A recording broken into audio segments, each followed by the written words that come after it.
வணக்கம். நான் கனி மார்த்தாண்டன். இன்றைய ஜோதிட வகுப்பில் திருமணம் என்பது பொருத்தத்தில் மட்டும்தான் இருக்கா, இல்லை ஜாதகத்தில் இருக்கக்கூடிய கட்டங்கள், அதில் இருக்கக்கூடிய கிரகங்களை பொறுத்து திருமண வாழ்க்கை என்பது அமையுமா, அதுதான் இன்னைக்கு ஜோதிட வகுப்பில் நீங்கள் பார்க்க போறீங்க. ஒரு கணவன் மனைவியினுடைய ஒரு ஜாதகத்தை பொருத்தம் பார்க்கின்ற பொழுது அதில் இருக்கக்கூடிய 10 பொருத்தங்கள், நட்சத்திர பொருத்தங்கள் மட்டும்தான் ஒரு ஜாதகத்தில் உண்மையாக குடும்ப வாழ்க்கையை தீர்மானம் செய்யுமா, இல்லை கிரகங்களை அடிப்படையாக வைத்து இணைக்கின்ற பொழுது அவங்களுக்கு குடும்ப வாழ்க்கை நன்றாக இருக்குமா? பொருத்தங்களை மட்டும் அடிப்படையாக வைத்து திருமண பந்தத்தில் இருவரையும் இணைத்தால் அந்த திருமண வாழ்க்கை எவ்வளவு சீக்கிரமாக ஒரு திருமண வாழ்க்கை அமைகிறதோ அதே சீக்கிரத்திலேயே அவர்களுக்கு விவாகரத்தும் நடைபெறுகிறது. அதுதான் ஏன், அதற்கான காரணம் என்ன, ஜாதகத்தில் இருவருடைய ஜாதகத்திலும் இருக்கக்கூடிய முக்கியமான கிரக அமைப்புகள் எப்படி ஒரு திருமண வாழ்க்கையை தடை செய்கிறது, அதை நீங்கள் பார்த்து தெரிஞ்சுக்க போறீங்க. திருமண பொருத்தத்தை ஆரம்பிக்கின்ற பொழுது நட்சத்திர பொருத்தங்களை அடிப்படையாக வைத்து 10க்கு எத்தனை பொருத்தங்கள் இருவருக்கும் இருக்கு அப்படிங்கிறத பார்த்து தான் நம்ம நினைக்கிறோம். அதிலும் 10 பொருத்தங்களில் ஒரு 7 பொருத்தங்களுக்கு மேல் உத்தமமான பொருத்தங்கள் 2 பேருடைய ஜாதகத்திலுமே இருந்தால் திருமண வாழ்க்கை மிக சிறப்பாக இருக்கும்.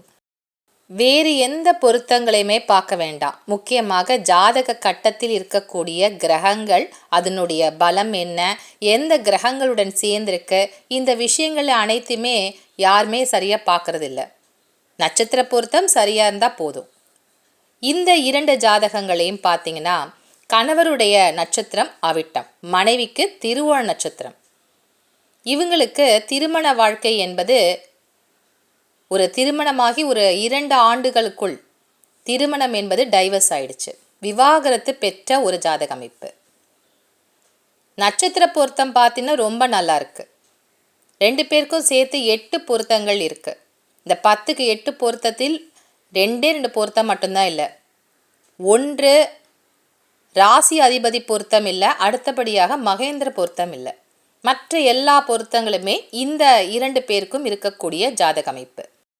திருமணத்தில் மிக முக்கியமான பொருத்தங்களில் ஒன்றான ரஜ்ஜு பொருத்தம், வேதை பொருத்தம், யோனி பொருத்தம், கணம் மற்றும் தின பொருத்தம் இருக்கக்கூடிய நல்ல ஒரு ஜாதக அமைப்பு.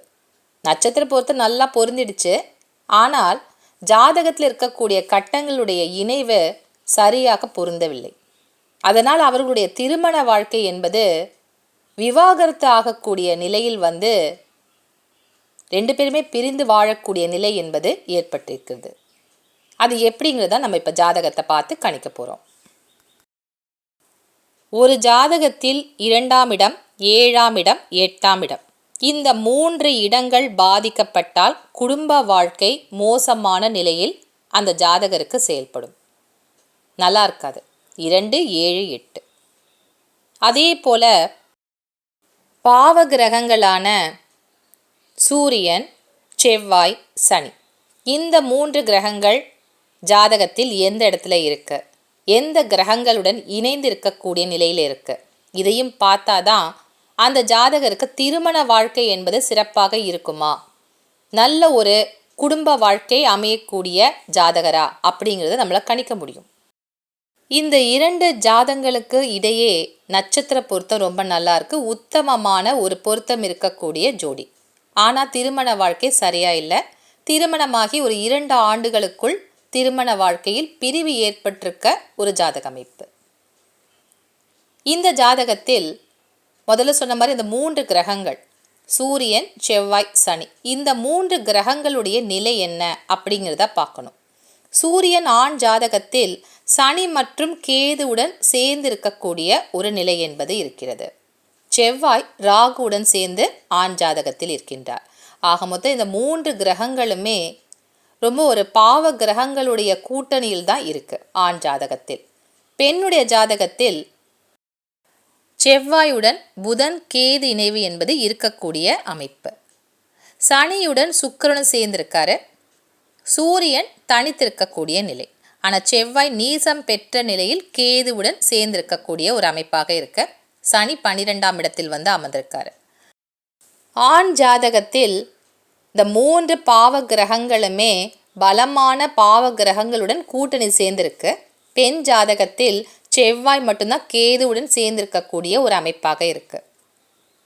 இருவருக்கும் இடையே இருக்கக்கூடிய லக்கண பொருத்தத்தை பார்க்கலாம். இந்த ஆண் ஜாதகருக்கு தனுசு லக்கணத்தில் பிறந்திருக்கக்கூடிய ஜாதகர், பெண் ஜாதகி மிதுன லக்கணத்தில் பிறந்திருக்காங்க. அப்போ 1, 7 என்று வரக்கூடிய ஒரு அமைப்பு இருக்கிறது. 6, 8ஆக சாஷ்டாகமாக வந்தால் மட்டும்தான் ஜாதகத்தில் இந்த லக்கண பொருத்தம் என்பது சிறப்பாக இருக்காது. ஆனால் 1, 7 அப்படின்றப்போ சிறப்பாகத்தானே இருக்கணும். தனுசு மற்றும் மீன லக்கணத்தில் பிறந்தவர்களுக்கு புதனே பாதகாதிபதி என்ற நிலையில் வருவார். அப்போ மிதுனம் மற்றும் கன்னி லக்கணத்தில் பிறந்தவங்களுக்கு குருவே பாதகாதிபதி. அப்போ 7ஆம் இடமே பாதகத்தை செய்யக்கூடிய கிரகமாக இந்த 4 லக்கணக்காரர்களுக்கும் வேலை செய்யும். இந்த ஆண் ஜாதகருக்கு 7ஆம் இடமான புதனே பாதகாதிபதி, பெண்ணுடைய ஜாதகத்தில் குருவே பாதகத்தை செய்யக்கூடிய கிரகம். அப்போ லக்கண பொருத்தம் என்பது சிறப்பாக இல்லை. அடுத்தபடியாக கிரகங்களுடைய அமைப்பை நம்ம பார்க்க போகிறோம். 2, 7, 8 ஆகிய ஸ்தானங்கள் 2 பேருக்கு எப்படி இருக்கு. 2ஆம் இடம், இந்த 2 பேருக்குமே அது பாதிப்படைந்திருக்க நிலையில் இருக்குது. ஆணுடைய ஜாதகத்தில் 2ஆம் இடத்தில் சூரியன், சனி, கேது இந்த 3 கிரகங்களுடைய கூட்டணி என்பது 2ஆம் இடத்தில் இருக்கிறது, குடும்பஸ்தானத்தில். பெண்ணுடைய ஜாதகத்தில் 2ஆம் இடமான குடும்பஸ்தானத்தில் செவ்வாய், புதன், கேது ஆகிய 3 கிரகங்கள் சேர்ந்திருக்கக்கூடிய நிலையாக இருக்கு. செவ்வாய் நீசம் பெற்ற நிலையில் லக்னாதிபதியுடன் சேர்ந்து கேதுவுடன் சேர்ந்து 2ஆம் இடத்துல இருக்காரு. அப்போ 2 பேருக்குமே குடும்பஸ்தானம் என்பது பாதிப்படைந்த நிலையில் இருக்கக்கூடிய ஒரு ஜாதக அமைப்பு. அடுத்ததாக 8ஆம் இடம். இந்த 8ஆம் இடத்தை ஏன் பார்க்குறோம் அப்படின்னா, 7ஆம் இடம் என்பது திருமணத்திற்குரிய வரன். அப்போ அதற்கு 2ஆம் இடம் எப்படி லக்கணத்திற்கு 2ஆம் இடம் என்பது ஜாதகருக்கு 2ஆம் இடம் என்பது குடும்பஸ்தானமோ, அதே போல் வருகின்ற துணைக்கு குடும்பஸ்தானம் என்பது 8ஆம் இடம். அப்போ 7ஆம் இடத்தை நீங்கள் லக்கணமாக போட்டிங்கன்னா வரக்கூடிய துணை அதற்கு அடுத்த இடம் என்பது 2ஆம் இடம், அதுதான் இந்த 8ஆவது இடம். அப்போ இந்த 8ஆம் இடம் ஜாதகத்தில் எப்படி இருக்கு? ஆண் ஜாதகருக்கு 8ஆம் இடத்தில் செவ்வாய் நீசம் பெற்ற நிலையில் ராகுவுடன் சேர்ந்திருக்கக்கூடிய நிலையாக இருக்கிறது. பெண்ணுடைய ஜாதகத்தில் சந்திரனுடன் ராகு சேர்ந்திருக்கக்கூடிய நிலையாக இருக்கு. அப்போ சனியினுடைய வீட்டில் சந்திரனும் ராகும் இருக்கக்கூடிய நிலை. சனிக்கும் சந்திரனுக்கும் ஆகாது, பகை கிரகங்கள். அப்போ சனி சந்திர சேர்க்கை போல செயல்படக்கூடிய நிலை என்பது 8ஆம் இடத்தில் இருக்கிறது.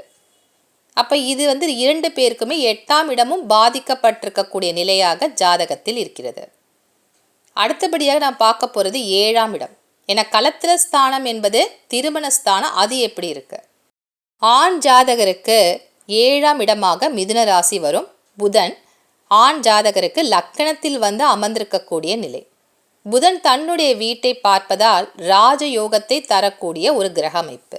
ராஜயோகம் என்றால் அப்படி பணம் காசு மழையாக பொழியும் அப்படின்னு நம்ம எடுத்துக்கக்கூடாது. ஒரு கிரகம் தன்னுடைய வீட்டை பார்த்தால் தன்னுடைய முழுமையான பலனை ஜாதகருக்கு இந்த பிறவியில் தந்தே தீரும், அதுதான் அமைப்பு. தனுசு லக்கணத்தில் பிறந்த இந்த ஜாதகருக்கு புதன் தனித்த நிலையில் அமர்ந்து தன்னுடைய வீடான 7ஆம் இடத்தை பார்க்கின்றார். புதன் பாதகாதிபதி.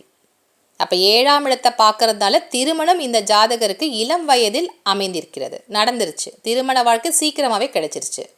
ஆனால் அந்த திருமண வாழ்க்கை சிறப்பான வாழ்க்கையாக இல்லை. ஏன்னா இல்வாழ்க்கையில் ஒரு பாதகத்தை நடத்தக்கூடிய கிரகமாக புதனுடைய பார்வை 7ஆம் இடத்துல பதிகிறதுனால திருமண வாழ்க்கை இந்த ஜாதகருக்கு சிறப்பாக இல்லை.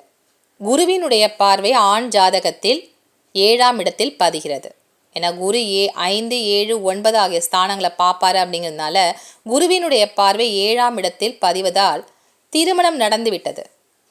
ஆனால் பாதகாதிபதியினுடைய பார்வையும் சேர்ந்து படுவதனால என்ன, புதனுக்கு ஒரே ஒரு பார்வை மட்டும்தான், 7ஆவது பார்வை மட்டும்தான் உண்டு, விசேஷ பார்வைகள் கிடையாது.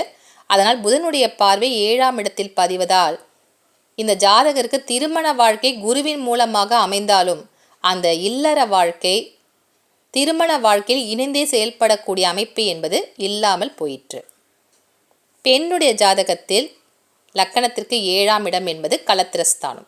இந்த ஸ்தானத்தில் களத்திரஸ்தானத்திற்குரிய அதிபதியான 7ஆம் இடத்து அதிபதி குருவே அமர்ந்திருக்கின்றார் ஆட்சி பெற்று.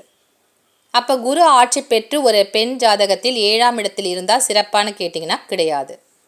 எப்படி ஒரு ஆண் ஜாதகத்தில் 7ஆம் இடத்தில் சுக்கிரன் இருந்தால் காரகோபாவ நாஸ்தி விதி என்பது உண்டோ, அதே போல பெண் ஜாதகி என்றால் 7ஆம் இடத்தில் குரு இருப்பது சிறப்பே கிடையாது. அதுவும் காரகோபாவ நாஸ்தி விதி தான். குருவுடன் சந்திரனும் சேர்ந்து 7ஆம் இடத்தில் இருந்தாலும் ஒரு ஜாதகிக்கு திருமண வாழ்க்கை என்பது சிறப்பாக இருக்காது.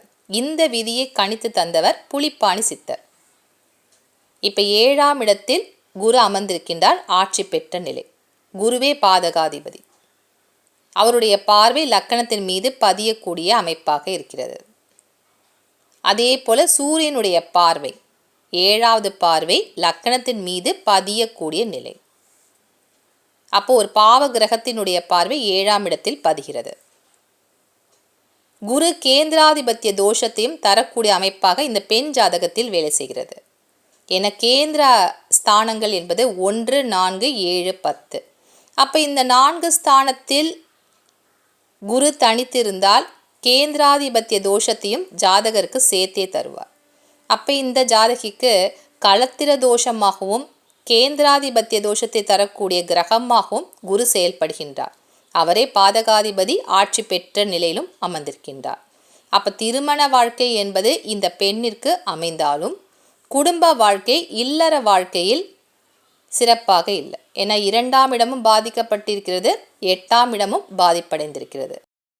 செவ்வாய் என்பது கணவரை குறிக்கக்கூடிய கிரகம். இந்த கிரகத்துடன் கேதுவும் சேர்ந்து அமர்ந்திருக்கக்கூடிய நிலை. செவ்வாய் நீசம் பெற்று கேதுவுடன் சேர்ந்திருக்காரு. கேது என்பது வழக்கு.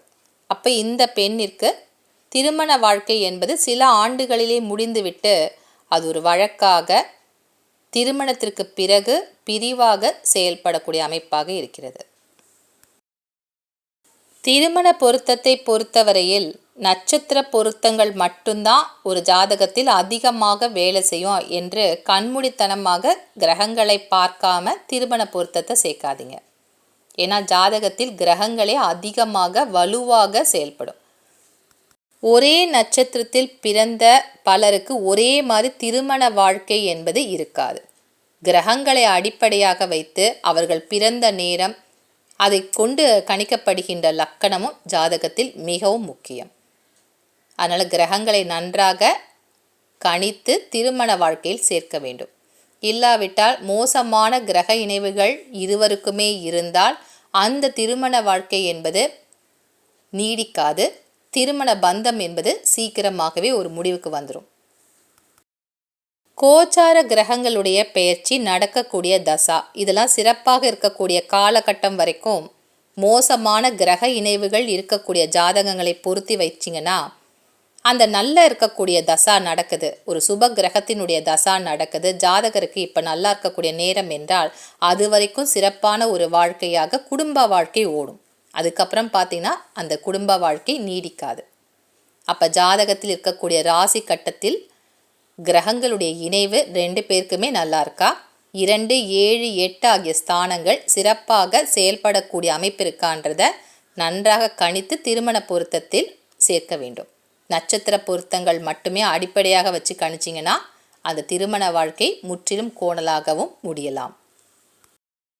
திருமண பொருத்தத்தை கணிப்பதற்கு நட்சத்திர பொருத்தங்களையும் தாண்டி ராசி கட்டத்தில் இருக்கக்கூடிய கிரகங்களுக்கு மிக முக்கியத்துவம் தர வேண்டும் என்பதுதான் இன்னைக்கு ஜோதிட வகுப்பு. அது உங்களுக்கு புரிஞ்சிருக்கும்னு நினைக்கிறேன். மீண்டும் அடுத்த வகுப்பில் உங்களை சந்திக்கின்றேன். நன்றி, வணக்கம்.